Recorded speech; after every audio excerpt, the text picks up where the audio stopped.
ثواب جہاد سے بھی زیادہ آپ کو عطا فرماتا ہے، سوائے اس بندے کی کہ جو جہاد کرنے گیا اور اس نے اپنا مال بھی اللہ کی راہ میں لٹا دیا اور اپنی جان بھی پیش کر دی، یعنی کہ وہ شہید ہو گیا،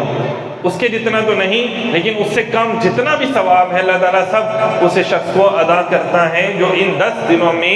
اللہ تعالیٰ کی رضا والے کام کرتا ہے۔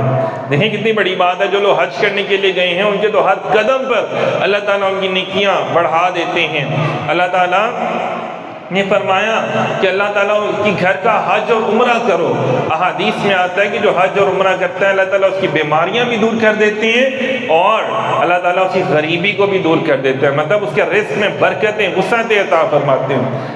اسی لیے فرمایا کہ بار بار حج اور عمرہ کرو۔ ہاں اگر حج تو صاحب استطاعت پر زندگی میں ایک دفعہ فرض ہے نا، بار بار فرض نہیں کیا گیا، ایک دفعہ فرض ہے۔ ہاں اگر وہ استطاعت رکھتا ہے تو وہ بعد میں بھی کر سکتا ہے، لیکن عمرہ جو ہے وہ تو بار بار کیا جا سکتا ہے۔ تو اسی لیے کوشش کریں کہ اللہ اس کے رسول کی بارگاہ میں بیت اللہ کے طواف کے لیے ضرور جائیں جب بھی اللہ تعالیٰ آپ کو اس کی استطاعت عطا فرمائے۔ ہمارے ہاں یہ سوچا جاتا ہے کہ بھئی پیسہ ہوگا فلاں کام کر لیں فلاں کام کر لیں پھر جائیں گے، تو میں جب اللہ تعالیٰ نے استطاعت دے دی تو کوشش کریں کہ پہلے اللہ کے گھر کی حاضری دیں۔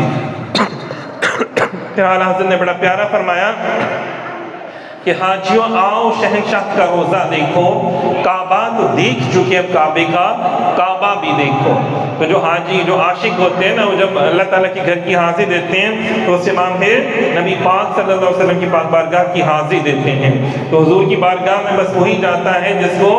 عشق عطا اللہ تعالیٰ فرما دیتے ہیں۔ جب عشق عطا ہو جاتا ہے پھر اس کے سارے معاملات ہی آسان ہو جاتے ہیں۔ انشاءاللہ تعالیٰ یہ حج کا مہینہ ہے، اس میں ابھی تو ہم نے اس کی فضیلتیں بیان کی ہیں، آگے پھر انشاءاللہ تعالیٰ حج کے معاملات بھی بیان کریں گے کیسے حج جو ہے وہ اللہ کے محبوب جو پیغمبر ہیں جو بندے ہیں ان کی اداؤں کو ادا کرنا ہے محبت سے۔ لوگ کہتے ہیں نا بابے تو کوئی شے ہی نہیں، تو یہاں پہ اللہ تعالیٰ فرماتے ہیں بابوں کی ہی سنت تم ادا کرو گے تو حج ہوگا۔ بابوں کی سنت جو ہے صفا مروہ کی گرد اللہ نے تو چکر نہیں لگائے نا، خانہ کعبہ کے ارد گرد طواف اللہ تعالیٰ نے تو نہیں کیا نا، خانہ کعبہ یا مزدلفہ عرفات میں تو اللہ تعالیٰ نے جا کے نہیں توبہ استغفار کی، یہ تو اللہ کے بندوں نے کی، اللہ کے پیغمبروں نے کی، اور اللہ تعالیٰ کو یہ ادائیں مجھے اتنی پسند آئیں کہ اللہ تعالیٰ نے فرمایا تا قیامت میرے محبوب بندوں کو ادا کرنا تم سب کے لیے فرض ہو گیا، تم سب کے لیے لازم ہے۔ اب جب تک آپ اپنے دیکھیں نا مزدلفہ میں راتوں کو گزارنا، دن گزارنا مینا میں، عرفات میں دن گزارنا، اور کیا کرنا ہے وہاں کی عبادت کیا ہے؟ صرف استغفار کرنا۔ کہ ہمارے باپ آدم علیہ السلام نے وہاں پہ کیا کیا تھا؟ استغفار کیا تھا، 300 سال تک استغفار کیا، اور جب کہ اللہ تعالیٰ میری غلطیوں کوتاہیوں کو معاف فرما دیں، اور پھر کیا ہوا جب آسمان پر دیکھا لا الہ الا اللہ محمد رسول اللہ، کہ اللہ جس ہستی کا نام تیرے نام کے ساتھ لکھا یقیناً تیری محبوب ہستی ہے، تو اس کے نام کا صدقہ تو میری بخشش فرما۔ اللہ نے ان کی توبہ کو قبول فرمایا۔ تو اسی لیے فرمایا کہ زیادہ سے زیادہ ان 10 دنوں میں جتنا آپ استغفار کر سکتے ہیں وہ آپ کریں، اور اللہ تعالیٰ آپ نہ بھی کریں گے نا پھر بھی حضور کا صدقہ اللہ تعالیٰ آپ کی ویسی مغفرت فرما دیتے ہیں، لیکن پھر بھی کوشش کریں کہ زیادہ سے زیادہ استغفار کریں۔ اور ایک نبی پاک صلی اللہ علیہ وسلم نے کلمات ارشاد فرمائے کہ ان 10 دنوں میں آپ نے زیادہ سے زیادہ پڑھنا ہے، اور علماء کرام کیا کرتے ہیں وہ سب کو تاکید کرتے ہیں کہ 9 ذی الحج سے لے کے 13 ذی الحج تک ہر نماز کے بعد کم از کم 3 دفعہ تو یہ لازمی پڑھنا ہے، مل کے پڑھ لیں ایک دفعہ، اللہ تعالیٰ کے نام ہے، اللہ تعالیٰ کی تسبیح ہے، کیسے پڑھنی ہے؟ اللہ اکبر اللہ اکبر لا الہ الا اللہ اللہ اکبر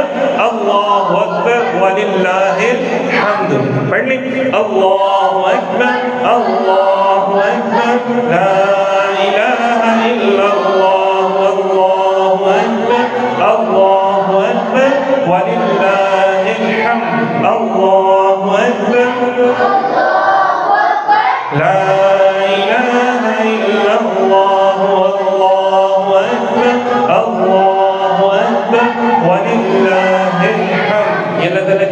اللہ تعالیٰ کی بڑائی بیان کر رہے ہیں کہ اللہ ہی سب سے بڑا ہے، اللہ تعالیٰ کے علاوہ کوئی اور رب ہے ہی نہیں ہے، صرف ایک اللہ تعالیٰ ہی